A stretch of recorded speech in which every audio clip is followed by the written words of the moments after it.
జై శ్రీకృష్ణ. ఆషాఢ మాసపు శుక్రవారం పరమ పవిత్రమైనటువంటి ఈ కథను భక్తి శ్రద్ధలతో ఆలకించండి.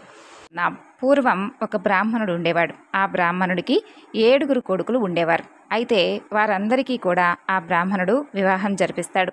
వారందరికీ వివాహాలు జరిగిన తర్వాత వారి భార్యలు వచ్చిన తర్వాత కాపురానికి రావడంతో వారందరూ కూడా వేరే ఇళ్లలో కాపురాలు పెడతారు. ఒకనాడు ఉదయం శుక్రవారం మహాలక్ష్మీదేవి సంచారం చేస్తూ ఉంటుంది.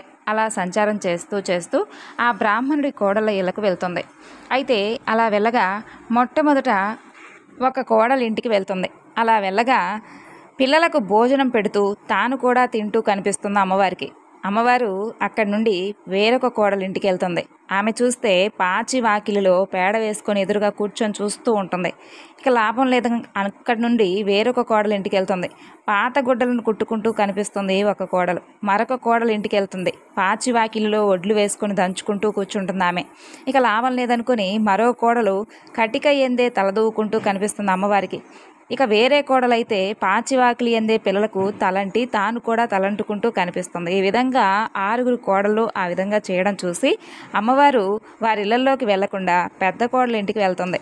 ఆమె కూడా చక్కగా ఏం చేస్తుందంటే ఇల్లు అలుక్కొని వాకిటి కళ్ళాపు జల్లి స్నానం చేసి పసుపు రాసుకొని బొట్టు పెట్టుకొని కట్టుకున్నటువంటి భర్తకి ఇచ్చి తలుపు వెనక వెళ్ళి కూర్చొని ఉంటుంది.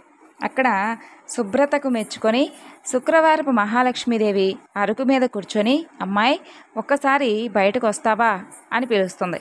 అప్పుడు లోపల నుండి పెద్ద కోడలు నేను రావడానికి వీల్లేదమ్మా, మేము చాలా బీదవాళ్ళం అంటూ నాకు ఒక్కటే బట్ట ఉండడం వలన దానిని నా భర్తకి ఇచ్చి ఆయన్ను న్యాయవారానికి పంపించి నేను తలుపు చాటునున్నాను అని చెప్పి తెలియజేస్తుంది. అప్పుడు శుక్రవారం మహాలక్ష్మీదేవి తన బట్టలో సగం ఆమెకు కట్టబెట్టి తనకొక సాలెడు బియ్యం వాడ్చి పెట్టమని చెప్పి అడుగుతుంది. అప్పుడు మహాలక్ష్మీదేవి ఆ విధంగా చెప్పడం వలన అందుకు ఆ ఇల్లాలు నొచ్చుకొని తన భర్త వచ్చే వరకు ఇంట్లో బియ్యం లేవని చెప్పి చెబుతుంది. అప్పుడు ఆమె శుక్రవారపు మహాలక్ష్మి మా ఇంటికి వచ్చింది, ఆమెకు కావలసినవన్నీ కూడా తప్పకుండా ఇస్తారు, వర్తకులతో ఈ మాట చెప్పి తీసుకొనిరా అని చెప్పి చెబుతుంది. ఇక ఆ విధంగానే ఆ ఇల్లాలు కోమటి ఇంటికి వెళ్ళి తన ఇంటికి శుక్రవారపు మహాలక్ష్మీదేవి వచ్చిందని చెప్పి తెలియజేసి పప్పు బియ్యము అలాగే మున్నగు వంటకు కావలసినటువంటి పదార్థాలు ఇవ్వమని చెప్పి అడుగుతుంది. ఇక అతను వాటన్నిటినీ కూడా ఇస్తాడు. ఆ తర్వాత ఆమె అదే విషయం చెప్పి తెలకల వాని ఇంటి దగ్గరకు వెళ్ళి తెలగపిండిని నూనెను చక్కగా కంచరి ఇంటి దగ్గరికి వెళ్ళి పాత సామాగ్రిని సాలెవాని ఇంటి దగ్గరికి వెళ్ళి బట్టలను తీసుకొని ఇంటికి వెళ్ళి 4 పిండి వంటలతో నవకాయ పచ్చళ్లతో శుక్రవారపు మహాలక్ష్మీదేవికి వడ్డిస్తుంది. అంతలో ఆమె భర్త ఎడమూట పెడమూటలతో సంతోషంగా ఇంటికి వస్తాడు. ఆ రోజున అతనికి సంతృప్తికరంగా న్యాయవారం దొరుకుతుంది. అతనికి ఆమె భోజనం వడ్డించగా దానిని భుజించి అతను ఇవన్నీ కూడా ఎలా వచ్చాయి తెలియజేయి అని చెప్పి అడుగుతాడు. అంతలో ఆ ఇల్లాలు ఈ విధంగా శుక్రవారపు మహాలక్ష్మీదేవి రావడం, అవన్నీ కూడా సరుకులన్నీ కూడా తీసుకొచ్చి ఆమె భోజనం సిద్ధం చేయడం ఇవన్నీ కూడా వివరించి చెబుతుంది. ఆయన కూడా ఎంతో సంతోషిస్తాడు. అంతలో శుక్రవారపు మహాలక్ష్మి నేను ఇక వెళ్ళి వస్తానమ్మా అని చెప్పగా ఆ ఇల్లాలు ఆ రాత్రి అక్కడే భోజనం చేసి వెళ్ళవలసింది అని చెప్పి కోరుకుంటుంది. అందుకు ఆమె అంగీకరించి రాత్రి భోజనమైన తర్వాత వెళ్తాను అని చెబుతుంది. అప్పుడు ఆ బ్రాహ్మణి అమ్మా ఇంత చీకట్లో ఎలా వెళ్తావు తల్లి, రేపటి రోజున వెళ్ళవచ్చు కదా అంటుంది. అందుకు ఆమె సమ్మతించి నిద్రపోయి కొంత రాత్రికి లేచి తనకు బాగా కడుపు నొప్పిగా ఉందని చెప్పి తెలియజేస్తుంది. ఇక వెలుపలికి వెళ్ళవస్తాను అని చెప్పి చెబుతుంది. అందుకు ఆ బ్రాహ్మణి చీకట్లో వీధిలోకి వెళ్ళవద్దు తల్లి, ఆ మూల కూర్చో, నేను ఉదయాన్నే తీసివేస్తాను అని చెబుతుంది. మహాలక్ష్మీదేవి అలాగే అని చెప్పి 4 మూలల యందు కూర్చొని తెల్లవారు వేళకు మాయమైపోతుంది. ఆ బ్రాహ్మణి నిద్ర మేల్కొని ఇల్లు బాగు చేయుటకై చీపురును చేటను బట్టి గది మూలలను చూస్తుంది. 4 మూలల యందు 4 బంగారు కుప్పలు కనిపిస్తుంది. అయితే ఆమె ఆనందం చెంది భర్తకు ఆ విషయాన్ని తెలియపరుస్తుంది. అతను లక్ష్మీదేవికి తనపై ఉన్నటువంటి దయను తలుచుకొని భార్యతో సంపద శుక్రవారం నోమును నోపించి భాగ్యములను బడిసి భక్తి విడవక సంతోషంగా గడిపారు. ఈ విధంగా ప్రతి శుక్రవారం ఉదయాన్నే నిద్రలేచి స్నానం చేసి లక్ష్మీదేవిని కొలిచి ఒంటిపూట భోజనం చేయాలి. అలా 5 సంవత్సరాలైన తర్వాత ఒక శుక్రవారం నాడు 5 పేరంటాళ్లకు తలంటి నీళ్లు పోసి భోజనం పెట్టి 5 రవికె గుడ్డలను దక్షిణ తాంబూలాలతో ఇవ్వాలి. ఈ విధంగా సంపద శుక్రవారం యొక్క నోమును నోచుకోవాలి. ఈరోజు సంపద శుక్రవారం యొక్క వ్రతకథ గురించి తెలుసుకున్నారు కదండి. మరొక చక్కని కథ గురించి తెలుసుకుందాం అండి. పూర్వం చంపక దేశంలో ఒక పెద్ద పట్టణం ఉండేది. ఆ పట్టణంలో ఒక వృద్ధ స్త్రీ నివసిస్తూ ఉండేది. ఆమెకు 7 కొడుకులు. ఆ 7లోనూ 6 ఎంతో చక్కగా పనుల్లోనూ, వారి వారి ఉద్యోగాల్లోనూ చక్కగా కుదురుకొని ధనార్జన చేస్తూ సంతోషంగా ఉండేవారు. అయితే ఏడవ పిల్లవాడైనటువంటి శ్రీకరుడు అనే అతను ఎటువంటి పని చేయకుండా సోమరిపోతై ఎలాంటి సంపాదన లేకుండా తిరుగుతూ ఉండేవాడు. అందువలన అతనిని ఎవరూ కూడా కనీసం గౌరవించేవారు కాదు. చివరకు కన్నతల్లి కూడా అతన్ని హీనంగా చూసేది. సంపాదించే కొడుకులకైతే షడ్రశోపేతంగా ఎన్నో రుచికరమైనటువంటి పదార్థాలను పెడుతూ వారు తినగా మిగిలిపోయినవి ఎంగిలి పదార్థాలను ఈ శ్రీకరుడుకు పెడుతూ ఉండేది ఆ తల్లి. ఆ విధంగా శ్రీకరుడు ఎంగిలి పదార్థాలనే ఎప్పుడూ కూడా తింటూ బ్రతుకుతూ ఉండేవాడు. క్రమంగా అన్నదమ్ములు 7 కూడా పెళ్ళిళ్ళు జరుగుతాయి. ఆ విధంగా పెద్దవాళ్ళు 6 వారి వారి భార్యలతో హాయిగా కాలం గడుపుతూ ఉండేవారు. సంపాదన లేనివాడు సోమరిపోతైనటువంటి శ్రీకరుడు మాత్రం ఎంగిలి తిండి తింటూ వచ్చినటువంటి తన భార్యకు కూడా అదే ఆహారాన్ని అందిస్తూ ఉండేవాడు. ఇక ఆ తల్లి వారిపై చూపిస్తున్నటువంటి పక్షపాతాన్నంతా కూడా శ్రీకరుడి భార్య అయినటువంటి కళ్యాణి గమనిస్తుంది. ఒక రోజున శ్రీకరుడు తన తల్లికి తనపై ఉన్నటువంటి ప్రేమ గురించి, ఆమె పట్ల ఆయనకున్నటువంటి ప్రేమ గురించి, అలాగే ఆమె తనకు పెట్టేటటువంటి ఆహారం గురించి ఎంతో గొప్పలు చెబుతూ ఉంటాడు. అది విన్నటువంటి కళ్యాణి ఉండబట్టలేక, ఓ స్వామి, మీ తల్లిగారు మీకు అసలు ఎటువంటి ఆహారం పెడుతుందో మీకు తెలుసా? మీకు తెలియక ఈ విధంగా మాట్లాడుతున్నారు. చాటుగా ఒకసారి మీరే కనిపెట్టి చూడండి. మీ తల్లి మీకు ఏ విధమైనటువంటి ఆహారం పెడుతుందో మీకే తెలుస్తుంది అని చెబుతుంది. అవునా, సరే, నువ్వు చెప్పావు కాబట్టి, ఇంతగా చెబుతున్నావు కాబట్టి తప్పకుండా చూస్తానులే. నువ్వు చెప్పినటువంటి మాటలో ఏదైనా కానీ తేడా వస్తే నేనేం చేస్తానో చూడు అంటూ భార్యను హెచ్చరించి శ్రీకరుడు తన తల్లి చేసేటటువంటి పనులన్నీ కూడా ఒక కంట కనిపెడుతూ ఉంటాడు.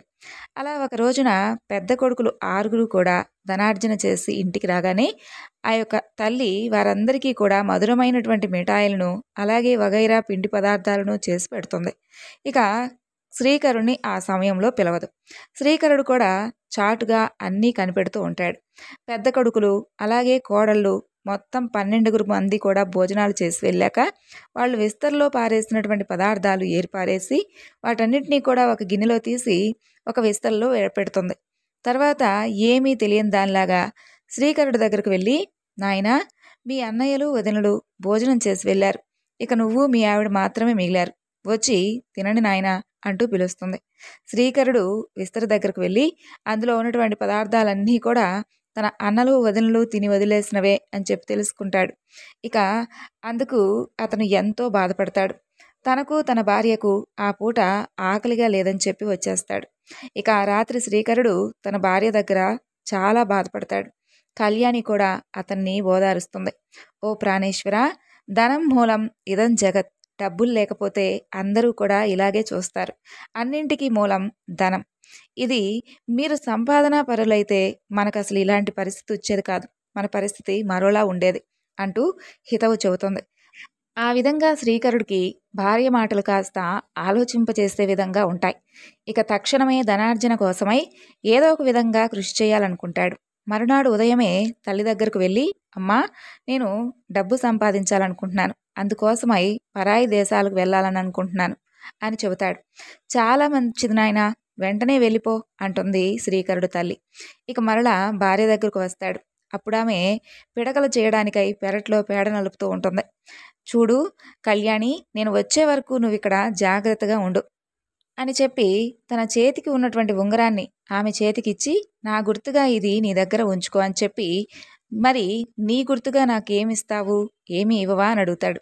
అందుకు కళ్యాణి, ఓ ప్రాణేశ్వర, మీకిచ్చేందుకు నా దగ్గర ప్రస్తుతం ఏమీ లేదు. అయినా కూడా మీరంత ప్రేమగా అడిగారు కాబట్టి కోపగించుకోకండి అంటూ పేడ కలుపుతూ ఉన్నటువంటి తన చేతిని అతని వస్త్రంపై గుర్తుగా వేస్తుంది. అతనది పేడగా కాకుండా ఆమె యొక్క ప్రేమగా అర్థం చేసుకుంటాడు. సంతోషంగా పరదేశాలకు ప్రయాణమై వెళ్తాడు. అలా కొన్నాళ్ళకు అతను పరాయి దేశానికి చేరి అందులో ఒక పట్టణానికి వెళ్ళి ఒక వ్యాపారస్తుడి దగ్గర అతన్ని కలిసి తనకేదైనా కానీ ఉద్యోగం ఇప్పించమంటూ ప్రాధేయపడతాడు.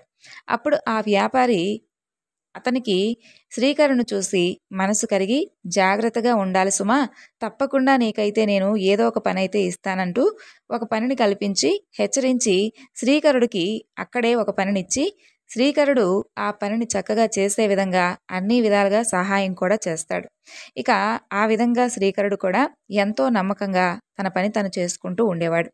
ఆ విధంగా అతని పనితనానికి, విశ్వాస పాత్రతకు మెచ్చుకొని ఆ వ్యాపారస్తుడు శ్రీకరుడుకు తన వ్యాపారంలో కొంచెం వాటా కూడా ఇస్తాడు. ఆ విధంగా శ్రీకరుడు ఇంకా అతను చక్కగా మెప్పించి పనిచేస్తూ వ్యాపారాన్ని ఇంకా వృద్ధి చేస్తూ ఉండేవాడు. ఆ విధంగా 12 సంవత్సరాలు గడిచిపోతాయి. ఆ వ్యాపారస్తుడు కూడా ముసలివాడైపోతాడు. అందువలన తన యొక్క వాటా ధనం మాత్రం తాను తీసుకొని తక్కినటువంటి వ్యాపారాన్ని శ్రీకరుడికి అప్పగించి అతను విశ్రాంతి తీసుకుంటాడు. ఇక శ్రీకరుడు స్వతంత్ర వ్యాపారస్తుడవుతాడు. అమితమైనటువంటి ధనవంతుడై సుఖంగా కాలం గడుపుకుంటూ ఉంటాడు. ఇక్కడ అత్తవారింట్లో కళ్యాణి ప్రతిరోజు కూడా నానాటికి బాధలు పెరిగిపోతూ ఎంతో చింతిస్తూ ఉండేది. అత్తగారు ఆమెను అనేక విధాలుగా కష్టాలు పెడుతూ ఉండేది. ఇక ఇంట్లో ఉన్నటువంటి పనంతా కూడా చేయిస్తూ ఉండేది. తరువాత కనీసం కొద్దిగా అన్నం కూడా పెట్టేది కాదు. అందువలన కళ్యాణి అడవికి వెళ్ళి ప్రతిరోజు కూడా కట్టెలు కొట్టుకొని అవి అమ్ముకొని ఆ వచ్చినటువంటి దాంతో జీవనాధారం గడుపుకుంటూ ఉండేది. ధనార్జనకై వెళ్ళినటువంటి భర్త ఎప్పుడు వస్తాడా, తన కష్టాలు ఎప్పుడు తీరుతాయా అనుకుంటూ పాపం ఎప్పుడూ కూడా ఎదురు చూస్తూ బాధపడుతూ ఉండేది కళ్యాణి. ఇలా ఉండగా ఒకనాడు కళ్యాణి కట్టెలు కొట్టుకొని తలపై పెట్టుకుని వస్తూ ఉండగా మధ్యలో ఆమెకు దాహం వేస్తుంది.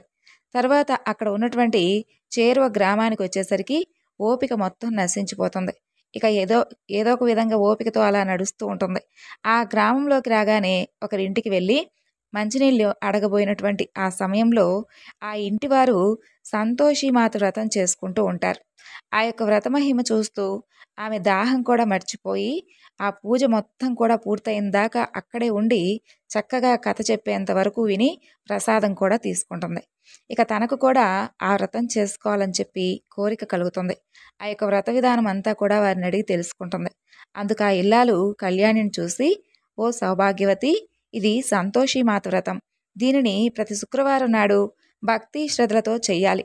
అలా 40 శుక్రవారాల పాటు ఈ వ్రతాన్ని చేసి 41 శుక్రవారం నాడు ఉద్యాపనం చేసుకున్నట్లయితే ఆ తల్లి అనుగ్రహం వలన కోరిన కోరికలన్నీ తీరి నిత్య సంతోషంగా జీవించగలుగుతారు.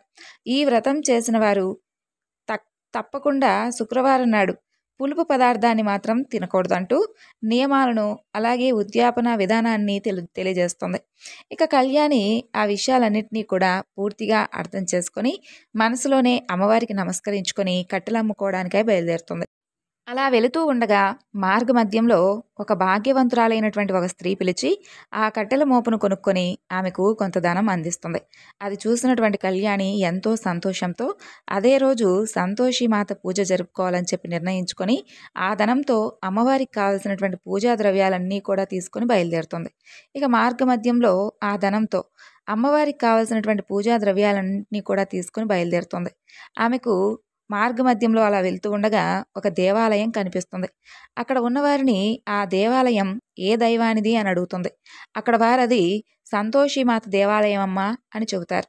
వెంటనే కళ్యాణి అమితమైనటువంటి సంతోషంతో ఆ యొక్క గుడిలోకి వెళ్ళి అమ్మవారిని దర్శనం చేసుకొని అనేక విధాలుగా అమ్మవారిని ప్రార్థించి తాను తెచ్చినటువంటి పదార్థాలన్నీ కూడా అమ్మవారికి నివేదన గావించి ప్రసాదం తీసుకొని ఇంటికి వెళ్తుంది. అది మొదలుగా ఆమె ఎంతో నియమంగా ప్రతి శుక్రవారం నాడు సంతోషిమాతను పూజిస్తూ వ్రత నియమాలన్నింటినీ కూడా తూచా తప్పకుండా పాటిస్తూ కాలం గడుపుతూ ఉంటుంది. అలా కొన్ని రోజులు గడపగా ఒక శుక్రవారం రాత్రి సంతోషిమాత కళ్యాణికి కలలో కనిపించి, అమ్మాయి, ఇదిగో నీ భర్త చిరునామా అంటూ ఒక చీటిని విడిచిపెట్టి వెళ్ళిపోతుంది. కళ్యాణికి వెంటనే మెలకు వచ్చి చూడగా కలలో అమ్మవారు ఇచ్చినటువంటి చిరునామా కాగితం తన పక్కలో పడుంటుంది. ఆ అమ్మవారి దయకు మహత్యానికి ఎంతో సంతోషించి ఆ చిరునామాలో ఉన్నటువంటి విధంగానే తన భర్తకు చిరునామా రాస్తుంది.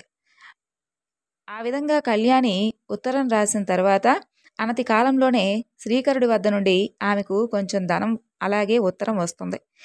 ఆ విధంగా భర్త నుండి ఉత్తరాలు రావడం వలన తన కష్టాలన్నీ కూడా తీరినట్లే అనుకొని కళ్యాణి ఎంతగానో ఆనందిస్తూ ఉండేది. అలా ఉండగా తన కోడలైనటువంటి కళ్యాణికి ఎక్కడి నుండో కానీ డబ్బులు, ఉత్తరాలు వస్తున్నాయని చెప్పి అత్తగారు పసిగట్టి ఆ విషయం గురించి తన పెద్ద కోడళ్లతో కూడబలుక్కొని అలా ఎవరు తీసుకొని వచ్చిస్తున్నారు ఉత్తరాలు డబ్బు అని అనుకొని వారందరూ కూడా మాట్లాడుకొని ఆరా తీయాలని చెప్పి పిల్లలను ఆమె వద్దకు పంపిస్తారు. ఇక పిల్లలు కళ్యాణి వద్దకు వెళ్ళి, పిన్ని, నీకు ఉత్తరాలు డబ్బులు ఎక్కడి నుండి వస్తున్నాయి అని అడుగుతారు. కళ్యాణి మీ పినతండ్రి గారి నుండి వస్తున్నాయని చెప్పి నిజం చెబుతుంది.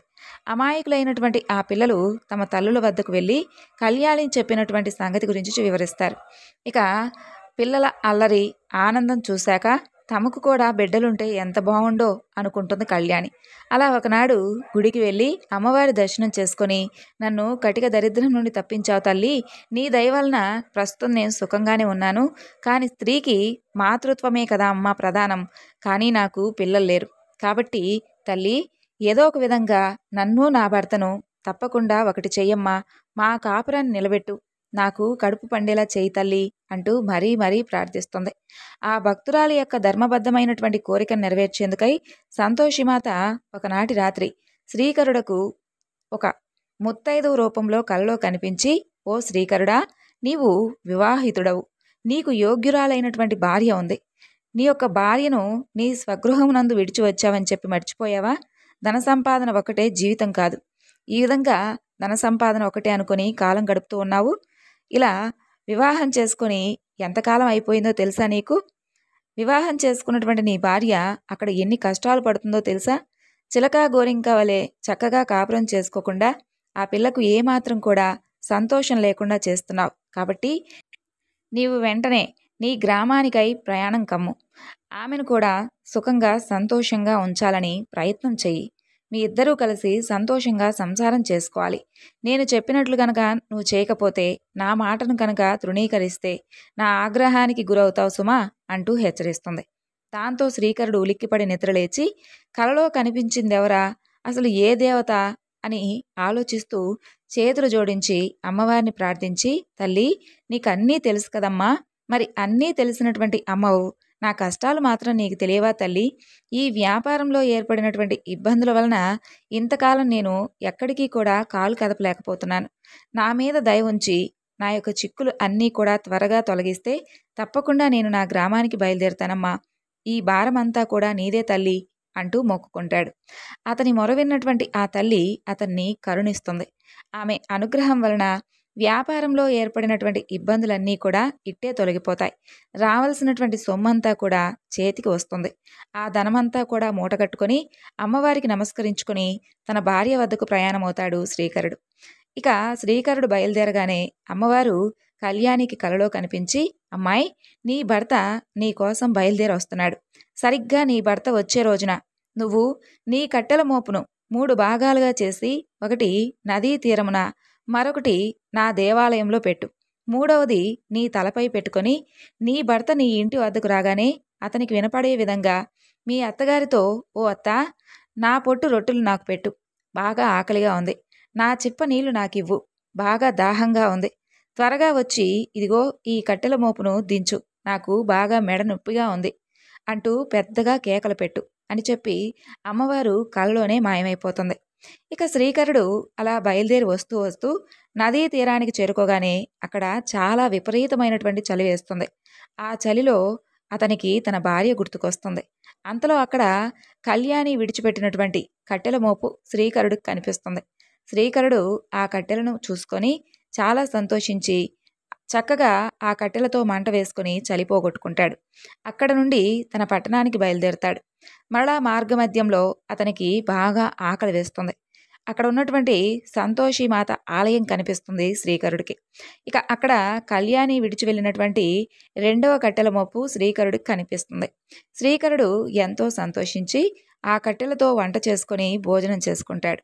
తర్వాత కొంతసేపు విశ్రాంతి తీసుకొని ఇంటికి బయలుదేరతాడు.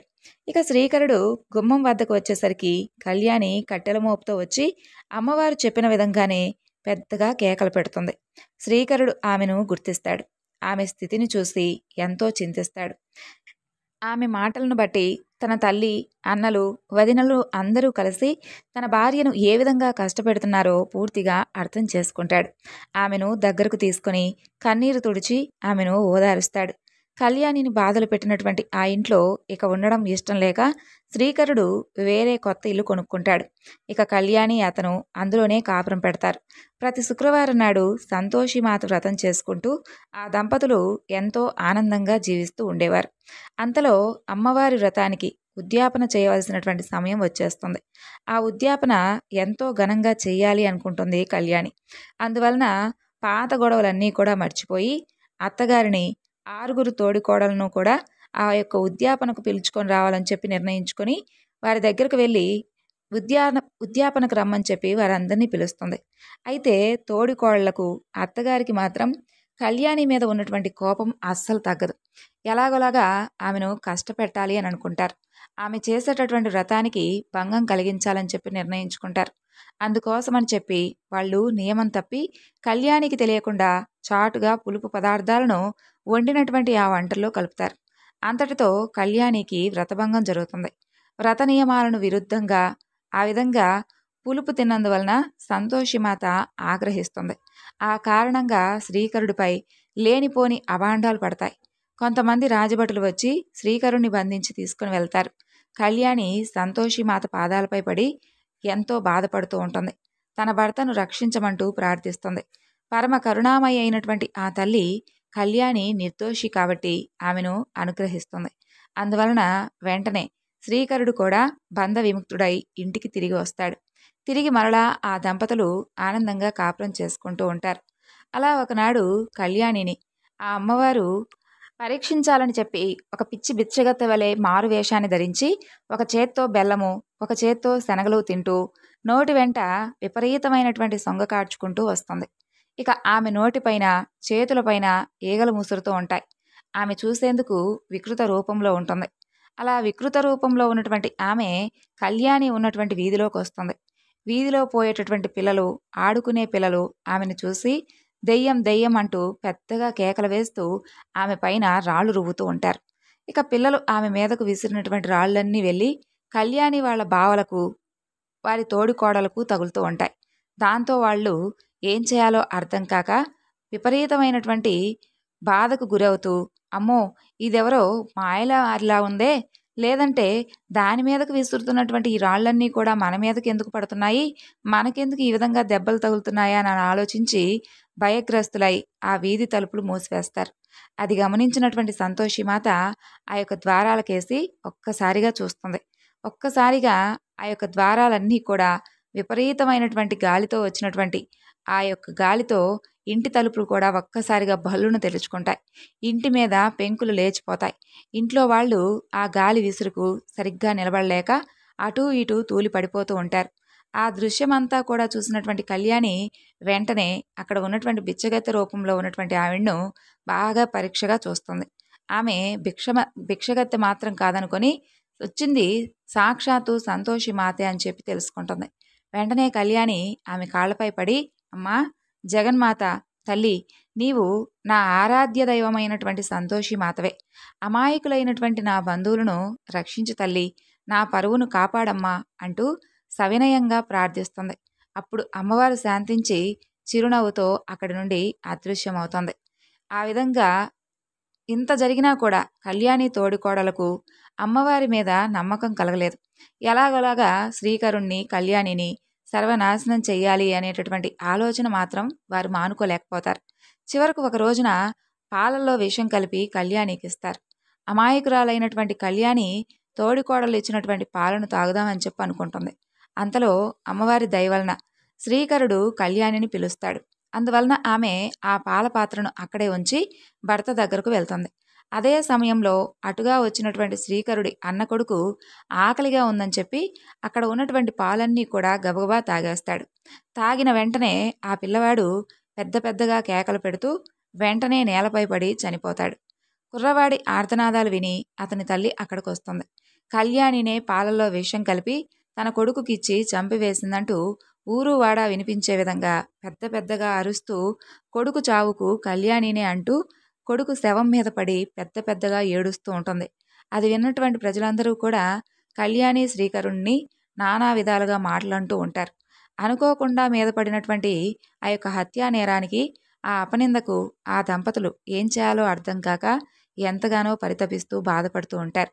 అయినా సరే అన్నింటికీ కూడా ఆ తల్లే ఉంది అనే ధైర్యంతో మనసారా ఆ తల్లినే స్మరిస్తూ ఉంటారు. భక్తులను రక్షించడంలో ఆ అమ్మవారిని మించిన వారు లేరు కదా. తన భక్తులు కంటతడి పెడితే ఆ తల్లి అస్సలు భరించదు. ఇక అమ్మవారు వెంటనే ఆ యొక్క విషపాలను తాగినటువంటి పిల్లవాడిని తిరిగి బ్రతికిస్తుంది. ఆ పిల్లవాడు నిద్రలో నుండి లేచినట్టుగా లేచి కూర్చుంటాడు. అందరూ కూడా ఆ పిల్లవాడిని చూసి విపరీతమైనటువంటి ఆశ్చర్యానికి గురవుతారు. అమ్మా, ఆకలిగా ఉందని నేనే ఆ పాలను తాగాను. అలాగే పిన్నికి, బాబాయికి ఈ విషయంలో ఏమాత్రం సంబంధం లేదు. కాబట్టి వారిని తిట్టకండి. ఆకలిగా ఉందని చెప్పి నాకు నేనే స్వయంగా ఆ పాలను తాగానే తప్ప వారైతే నాకు ఆ పాలనివ్వలేదు. అంతేగాని పిన్నయితే నాకు అస్సలే ఇవ్వలేదని చెబుతాడు. దాంతో కళ్యాణి, శ్రీకరుడు నిర్దోషులని చెప్పి తేలిపోతుంది. అయితే కళ్యాణి కోసం పెట్టినటువంటి పాలలో విషం ఎవరు కలిపారు అనేది వారందరూ కూడా ఆలోచించారు. దాంతో విషం కలిపినటువంటి ఆ తోడికోడళ్ళు తన రహస్యం ఇక దాగదని చెప్పి తెలుసుకొని తక్షణమే కళ్యాణి కాళ్ళ మీద పడి క్షమాపణ వేడుకుంటుంది ఒక తోడికోడలు. అప్పుడు కళ్యాణి తన యొక్క తోడికోడలను క్షమిస్తుంది. నేను క్షమించినంత మాత్రం చేత ఏం లాభం లేదు. అంతా కూడా ఆ అమ్మవారి చలవే. వెళ్ళి ఇప్పటికైనా మీ తప్పును తెలుసుకొని ఆ సంతోషిమాతను క్షమాపణ వేడుకోండి. ఆ తల్లి పరమ కరుణామయి. వెంటనే మిమ్మల్ని తప్పకుండా మీరు చేసినటువంటి పాపాలన్నింటినీ కూడా తుడిచిపెడుతుంది. మిమ్మల్ని అనుగ్రహిస్తుంది అని చెబుతుంది. ఇక అందరూ కలిసి సంతోషిమాతను భక్తి శ్రద్ధలతో ప్రార్థిస్తారు. ఆనాటి నుండి అందరూ కూడా ఆ కుటుంబం అంతా కూడా చక్కగా కలిసిమెలిసి ఉంటూ వచ్చారు. ఒక శుక్రవారం నాడు 7 కోడళ్ళు కలిసి సంతోషిమాత యొక్క వ్రతం కూడా చేసుకుంటారు. అమ్మవారి అనుగ్రహం వలన కళ్యాణి అనతి కాలంలోనే గర్భవతి అవుతుంది. చక్కని ముహూర్తంలో ఒక కుమారుణ్ణి కూడా కంటుంది. అమ్మవారి వరప్రసాదంగా ఆ బిడ్డను పెంచుకుంటూ సంతోషిమాత యొక్క పూజలు ఎప్పుడూ కూడా మానకుండా చేసుకుంటూ శ్రీకరుడు, కళ్యాణి ఇద్దరూ కూడా కలకాలం సుఖ సంతోషాలతో తొలతూగుతూ ఉంటారు. ఈ కథ విన్నవారికి, చదివిన వారికి, చెప్పిన వారికి కూడా ఆ యొక్క సంతోషిమాత యొక్క అనుగ్రహం వలన సర్వ సౌఖ్యాలు కలుగుతాయనడంలో ఎలాంటి సందేహం లేదంటూ సాక్షాత్తు సూత మహర్షుల వారు శౌనకాది మహామునులందరికీ కూడా వివరించినటువంటి సంతోషిమాత యొక్క వ్రతకథ ఇది. విన్నారు కదండి, సంతోషిమాత యొక్క వ్రతకథ. ఈ కథను ఎవరైతే భక్తి శ్రద్ధలతో వింటారో వారికి ఉన్నటువంటి సకల పాపాలన్నీ కూడా తొలగిపోతాయి.